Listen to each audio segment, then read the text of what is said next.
नमस्कार, मेरा नाम प्रतिभा अटलपाल है और मैं उत्तर प्रदेश के कानपुर ज़िले से आती हूँ।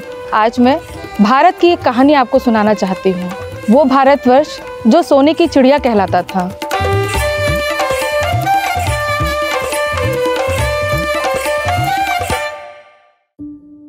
हमारा देश जाना जाता था शिक्षा व्यवस्था के लिए, खनिज उत्पादों के लिए, विभिन्न तरीके के मसालों के लिए, सोना चांदी इत्यादि ऐसी जो उत्पाद थे उससे हमारा देश जाना जाता था।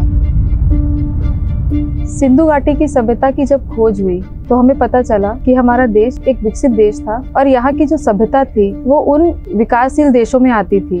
और ये जो सभ्यता थी, वहाँ की सभ्यता सिविल इंजीनियरिंग हो, चाहे शिक्षा व्यवस्था हो या कलाकृतियों के माध्यम से हो, कई चीजें हमें देखने को मिली कि हमारा देश कितना विकासशील देश था।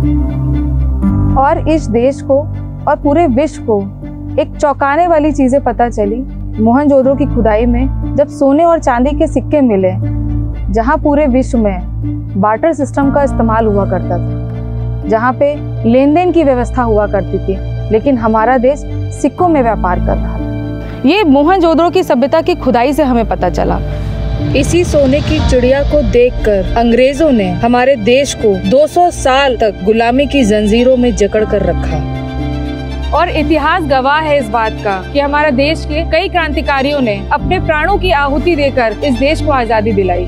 आजादी के बाद जब इस देश पर कांग्रेस पार्टी की सरकार बनी तो एक बार कांग्रेस पार्टी ने फिर से इस देश को सोने की चिड़िया बनाने की राह पर अपना प्रयास शुरू किया, जिसमें कि सबसे बड़ी बात 1960 की दशक में हरित क्रांति लेकर के आई और जिसमें किसानों की बहाली हुई।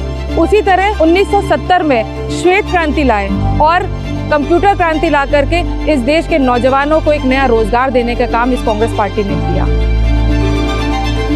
लेकिन आज उस देश की परिभाषा पूरी तरीके से बदल चुकी है।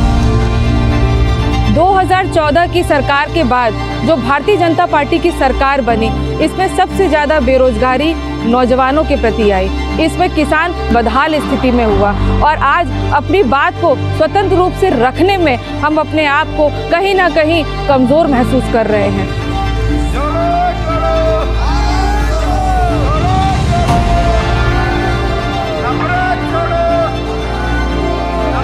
आइए आप और हम साथ मिल करके सोने की चिड़िया कहने वाला जो देश था, इसको फिर से कैसे सोने की चिड़िया कहें, इस पर विचार करें, मंथन करें। जय हिंद, जय भारत।